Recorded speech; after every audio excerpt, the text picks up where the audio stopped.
Donc,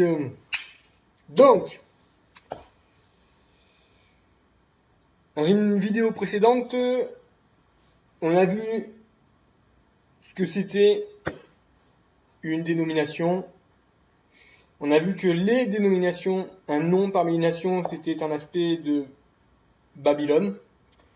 On a vu que les personnes qui sont à la tête de ces dénominations, ce sont des Nimrod. Et on a vu aussi qu'il fallait se barrer de Babylone. Voilà. Donc il faut se barrer de Babylone. Et si tu t'es pas barré de Babylone, eh bien je te le redis encore. Maintenant, dans cette vidéo, il faut que tu te barres de Babylone. Il faut sortir de Babylone. Il faut sortir des dénominations. Voilà. Parce que les dénominations, c'est pas l'église. Les dénominations, c'est Babylone. On va voir ce que c'est que l'église maintenant. C'est quoi l'église? C'est qui? Elle appartient à qui? Déjà au passage, je fais une parenthèse. Parce que voilà, on me l'a enseigné à moi aussi pendant 30 ans. Que, enfin, enseigné oui ou non de façon pernicieuse, perverse. Le dire sans le dire quoi. Mais que l'église et Israël c'est différent, c'est faux. L'église et Israël, c'est pas différent. L'église c'est Israël, Israël c'est l'église. Encore faut-il comprendre ce qu'est Israël. Et faut-il comprendre ce que c'est que l'église. Ok? Ok. Donc, l'église elle appartient à qui? L'église elle appartient à qui? L'église elle appartient pas à ton pasteur, elle appartient pas à ton curé, elle appartient pas à ton révérend, elle appartient pas à ton apôtre, c'est pas vrai. Matthieu chapitre 16 verset 18. Et moi je te dis que tu es Pierre et que sur cette pierre je bâtirai mon église et que les portes du séjour des morts ne prévaudront point contre elle. Moi Yeshua, fils de Yahoua, je dis que je bâtirai mon église. Voilà ce qu'il dit Yahushua. Il dit je bâtirai mon église. L'église appartient à qui? À Yahushua. Pourquoi est-ce qu'il dit elle appartient à moi? Pourquoi il dit cette église elle m'appartient? Tout simplement parce que cette église c'est son corps, c'est le corps de Yahushua. Et qu'est-ce qu'il y a au-dessus du corps? Il y a la tête. Il y a le corps et il y a la tête avec laquelle il faut réfléchir. Et il faut que tu réfléchisses avec ta tête. Éphésiens chapitre 1 versets 22 à 23, il a tout mis sous ses pieds, il l'a donné pour chef suprême à qui? À l'église, qui est quoi? Qui est son corps, la plénitude de celui qui remplit tout en tous. L'église qui est son corps, l'église qui est le corps de qui? De Yahushua. C'est clair? C'est clair ou c'est pas clair? Éphésiens 5 verset 23, car le mari est le chef de la femme, comme Yahushua est le chef de l'église qui est son corps et dont il est le sauveur. C'est la deuxième fois que c'est marqué. Christ, Yahushua, est le chef de l'église qui est son corps. L'église est le corps de Yahushua. Voilà. L'église c'est le corps, Yahushua c'est la tête. Déjà, ça c'est l'église. Voilà ce que c'est que l'église. Bien. Voilà ce que c'est qu'Israël.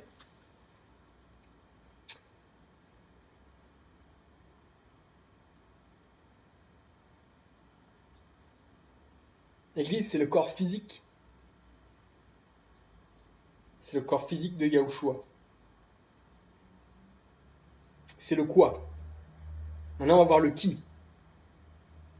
1 Corinthiens 12, verset 27. Le qui.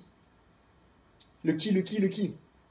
1 Corinthiens 12, verset 27. Vous êtes le corps de Yahushua et vous êtes ses membres, chacun pour sa part. Vous. C'est qui vous?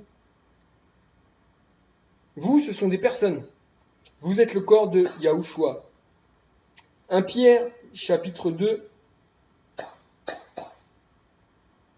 versets 4, 5 et 6 si tu veux le lire. Approchez-vous de lui, qui, Yahushua, pierre vivante, rejetée par qui? Par les hommes, mais choisie et précieuse devant qui? Devant Yahuwah.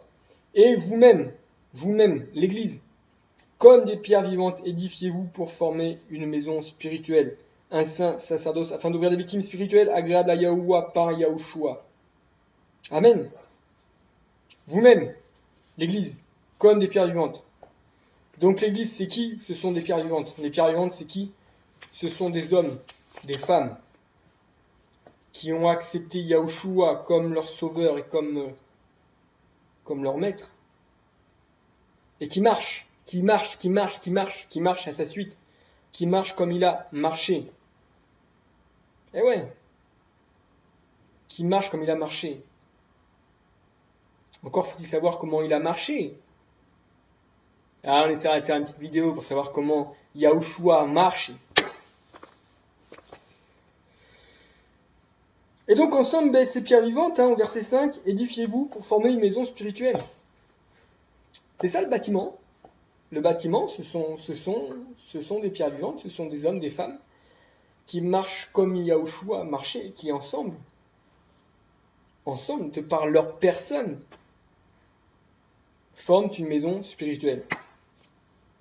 C'est pas compliqué? C'est compliqué? Non, c'est pas compliqué. Elle est où cette église? Ce sont des personnes. Elle est partout.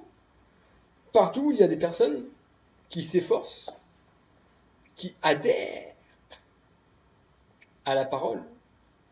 Elle est partout là où il y a des hommes, des femmes, qui suivent et qui marchent comme Yahushua.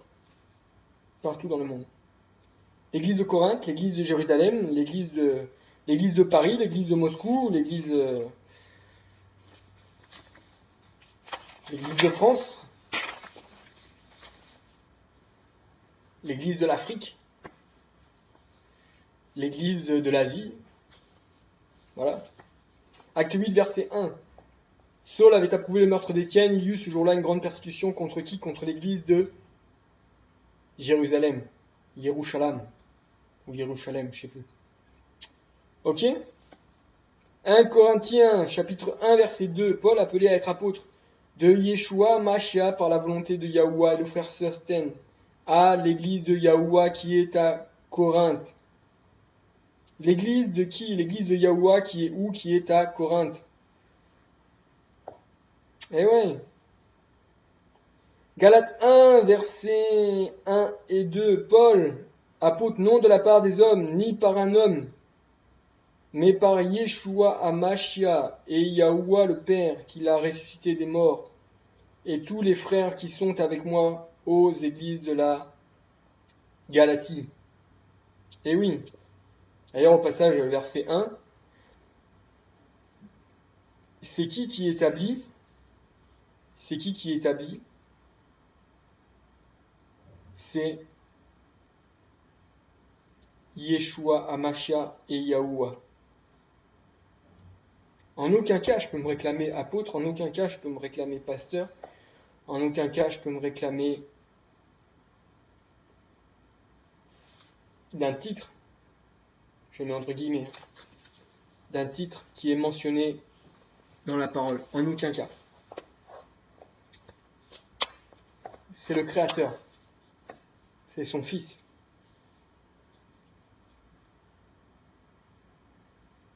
Qui nous établit. Ok? Donc là, on vient de voir que l'église, elle est où? Elle est là où il y a des personnes qui adhèrent à la parole. Voilà où elle est, l'église. L'église de Corinthe, l'église de la Galatie, l'église de Jérusalem. Et maintenant, mais l'église, elle est où? Elle se réunit où, l'église? Ouais, mais il faut un bâtiment. L'obsession du bâtiment. C'est une obsession, le bâtiment. Quand est-ce que tu vas arrêter d'être obsédé par le bâtiment? C'est une obsession, le bâtiment. Il n'y a pas besoin de bâtiment. Il n'y a pas besoin. La parole, c'est la vérité. Donc si la vérité, c'est la parole, écoutons la parole et recherchons la vérité dans la parole, afin de nous conformer à quoi? À la parole. Actes chapitre 2, versets 1 et 2. Le jour de la Pentecôte, ils étaient tous ensemble dans le même lieu. Ah ouais. Donc ces personnes qui reconnaissent Yeshua comme leur sauveur et qui adhèrent à sa parole, qui marchent comme lui il a marché, elles se réunissent quand elles le peuvent, ou ça dans un même lieu. Tout à coup il vint du ciel un bruit comme celui d'un vent impétueux et il remplit toute la maison où ils étaient assis. Donc ils étaient où? Ils étaient dans une maison. Ils étaient assis dans cette maison ensemble. Ils étaient ensemble assis dans une maison. Ensemble, assis, où ça? Dans une maison. Donc la maison, mais la maison de qui? La maison de quelqu'un. La maison de quelqu'un, enfin. Acte 28, versets 30 et 31. Paul demeura 2 ans entiers dans une maison qu'il avait louée. Il demeure où, Paul? Dans une maison. Habites où, toi? Habites dans une maison, dans un appartement. Non? Toi qui m'écoutes, toi qui m'entends, t'habites où? Dans une maison, dans un appartement. C'est pas dur, ça. Et qu'est-ce qu'il faisait, Paul? Il recevait tous ceux qui venaient le voir prêchant le royaume de Yahuwah et enseignant ce qui concerne l'Adon Yeshua Mashiach en toute liberté et sans obstacle. Voilà ce qu'il faisait, Paul. Il se levait, il allait à la porte de sa maison, il ouvrait la porte. Et oui, et il les recevait.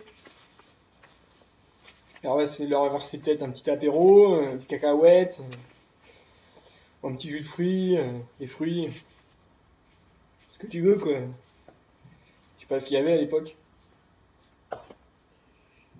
Voilà ce qu'il faisait, Paul. Donc, pasteur Nimrod, avec tous tes titres que tu cumules là, et le salaire, ton salaire bien grassouillé par rapport à d'autres brebis qui viennent dans ton église dénominationnelle, tu ferais mieux d'ouvrir la porte de ta maison. Ça te rendrait moins hypocrite. Ouais, je le répète, ça te rendrait moins hypocrite. C'est pas assez clair? Ça te rendrait moins hypocrite. Hypocrite. Je répète encore. C'est un comique, lui, hein? Romains 16, verset 3 et verset 5. Saluez Prisca et Aquilas, mes compagnons d'œuvre en Yeshua Mashiach. Saluez aussi l'église qui est où? Qui est dans leur maison. L'église qui est dans leur maison. Colossiens, le chapitre, j'ai oublié. Donc tu vas faire quoi? Tu vas le chercher dans ta Bible. Eh ouais, il faut que tu lises ta Bible, hein. Il faut la lire. Il faut la lire. Saluez les frères qui sont à la Odyssée et Nymphas. Et l'église qui est où? Qui est dans sa maison. C'est clair? C'est pas clair? Voilà. Après, il y en a, ils vont te dire, ouais, mais il y avait le temple. Ouais, mais il y avait les synagogues. Oui, il y avait le temple, pas un temple. Pas le temple protestant, le temple luthérien. Non, non, non, il y avait un temple. Ça a la différence parce que le temple protestant et le temple luthérien, c'est une dénomination. Donc, tu l'écartes. Donc, il y avait le temple. Mais le temple, est-ce qu'il existe aujourd'hui? Non, le temple, il n'existe pas. Donc, le temple, tu l'écartes. Problème réglé. Il y avait quoi? Il y avait les synagogues. Les synagogues, elles existent encore aujourd'hui? Oui, elles existent. Donc, les synagogues, on en fait quoi? Parce que les apôtres, ils allaient dans les synagogues. Hein. Ouais, ils allaient dans les synagogues. Et ils en faisaient chasser. Qu'est-ce qu'ils faisaient dans les synagogues? Ils prêchaient la parole, ils prêchaient la vérité. Ils prêchaient Yeshua Mashiach. Amen. Voilà ce qu'ils faisaient les apôtres. Bon, aujourd'hui, je ne vais pas rentrer dans le sujet, mais dans la plupart des synagogues, tu ne pourrais pas y rentrer selon la parole donnée dans 1 Corinthiens chapitre 11. Tout homme qui prophétise la tête couverte déshonore son chef. Donc tu déshonorerais Yahushua ou Yeshua, comme tu veux. Donc la synagogue, à je ne sais pas combien de pourcents, mais en tout cas à beaucoup de pourcentage, elle est écartée. Voilà. Donc le temple, de côté, la synagogue, très fortement écartée. Voilà. Et puis à mon avis, tu prononces le nom de Jesus, ou de Yeshua, ou de Yahushua. Tu te fais dégager en deux-deux. Tu te fais dégager en deux-deux parce que bien souvent, ils évitent, quand ils font la lecture de la loi des prophètes, ils évitent de lire le chapitre 53 d'Isaïe. Voilà, si tu sais pas ce que c'est que le chapitre 53 d'Isaïe, tu me diras. Allez, je vous dis à plus tard.